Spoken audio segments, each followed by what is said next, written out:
Is that Chris?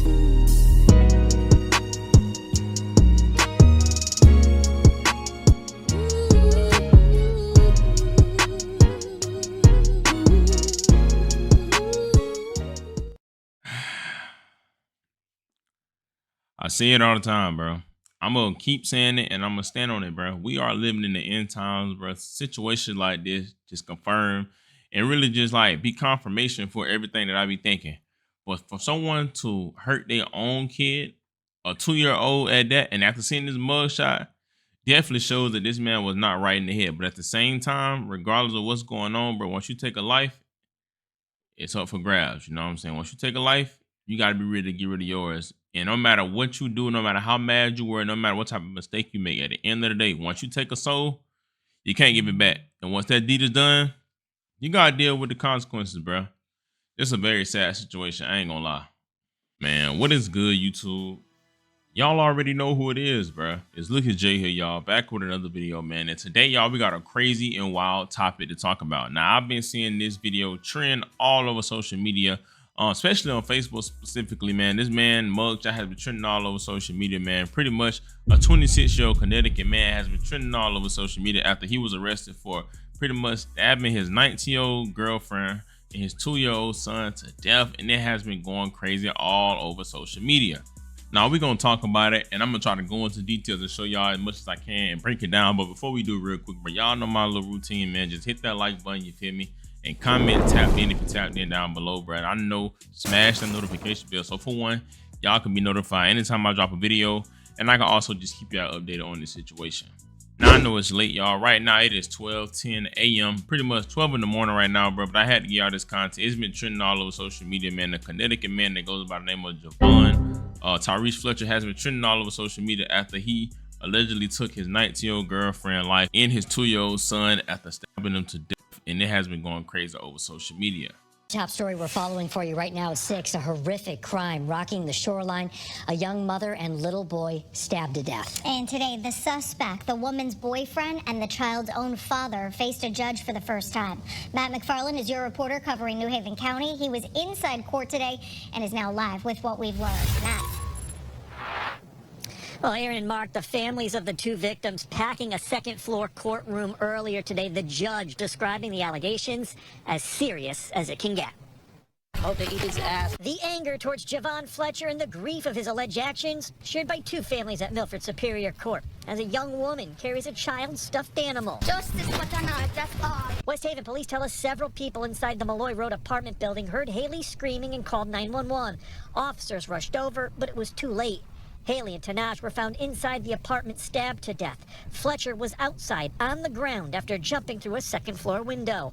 While Fletcher kept his head down during his appearance today in court, we learned he had worked part-time for Avello Airlines and has lived in Connecticut for 12 years. Now, the article reads, the man suspected of taking his girlfriend and young son in West Haven appeared in court on Tuesday. Javon Tyrese Fletcher, 26 years old, of New Haven, faced a judge virtually at Milford Superior Court. He's been charged with 2 counts of M, 2 counts of M with special circumstance, and 1 count of risk of injury. Investigators believe he jabbed a 19-year-old and a 2-year-old victim to death. The state will ask for an order for your honor to impose that the defendant does not have contact with potential witness or direct family of either deceased victim, Assistant State Attorney Allison Cox said during his appearance. West Haven police said they were called to an apartment complex on Malloy Road on Saturday night. When they arrived, police said they found 2 victims inside one of the units and the suspect on the walkway outside. Police said Fletcher jumped from a second-floor window following his attack. He has a limited criminal history, said Fletcher's public defender. I will be concurring with Madam Bail Commissioner at a $3 million bond. The judge set bond at $3 million, noting the seriousness of the allegations.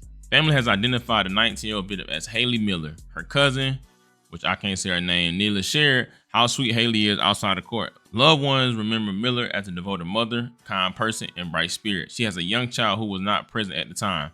As for the 2-year-old, West Haven police said he is the suspect's son, but his identity has not yet been released. Family members, as they were walking out, called for justice for the little boy. We reached out to the public defender, who's representing Fletcher in this manner, and have not yet heard back. His family member didn't wish to comment outside the court. Fletcher is currently being held on bond and he'll appear back in court in March. Now, the fact that this brother even have a bond is kind of crazy to me, and this situation is wild. So as y'all see, pretty much you see a 19-year-old pretty much lost her life after her 26-year-old boyfriend took her life and took his own son's life. Now keep in mind, the first red flag when I heard this of her being 19 and him being 26. Granted, you know, that's not like too outrageous, but I always look at that as weird. I always thought that guys that like that's pretty much over the age of like 21 dating females that's under 20. It's just my personal opinion.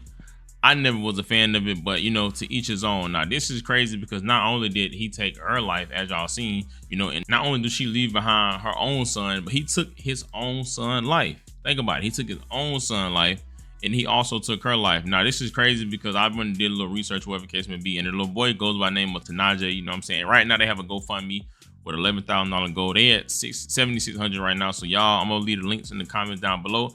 And also this woman has a GoFundMe herself.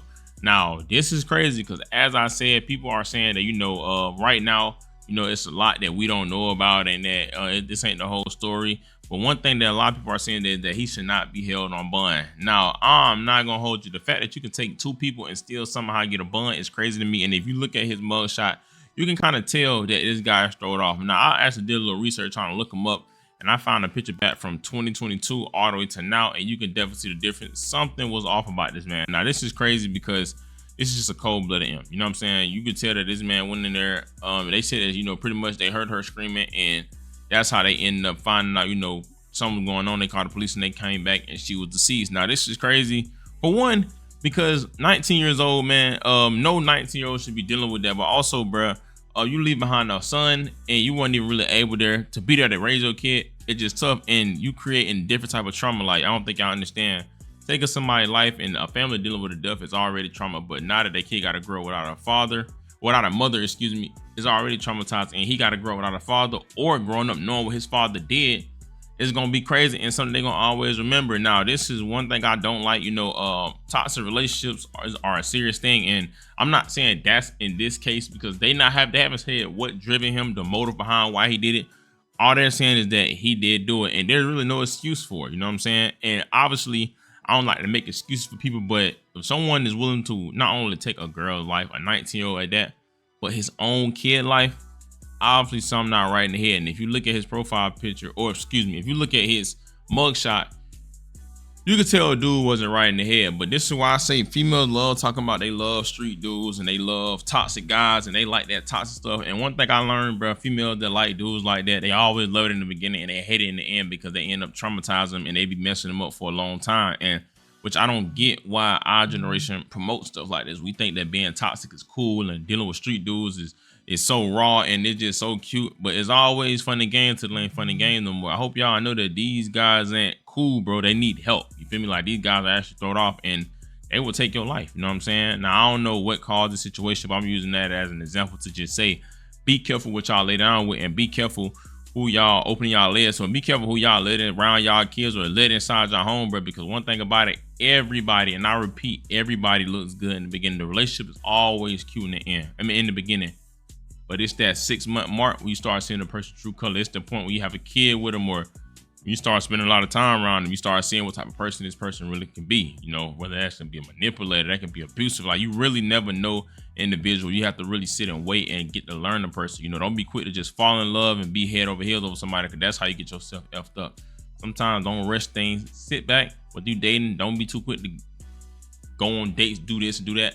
Sit back and learn that person. Like, give it time, because one thing about it, people know how to mask themselves real good. You feel me? But I will say, you know, hopefully justice be served as it should be served, and hopefully they come back with more details breaking down exactly why he did it. Not saying that it's really excusable, but I'm just saying I would like to know exactly why he did it. But give me y'all thoughts and opinions down below in the comment section, and inform me on any information that I may not know about, because I don't know everything, bro. And I'll keep y'all updated as much as I can, man. Y'all put in the comment section, rest in peace to this sister, and rest in peace to that little boy, bro. Y'all already know who it is. It's Lucas J. Thank God for another day, man. Y'all be safe. I love y'all. Christ loves y'all so much more than I ever will. And yeah, bro, I'm out, man.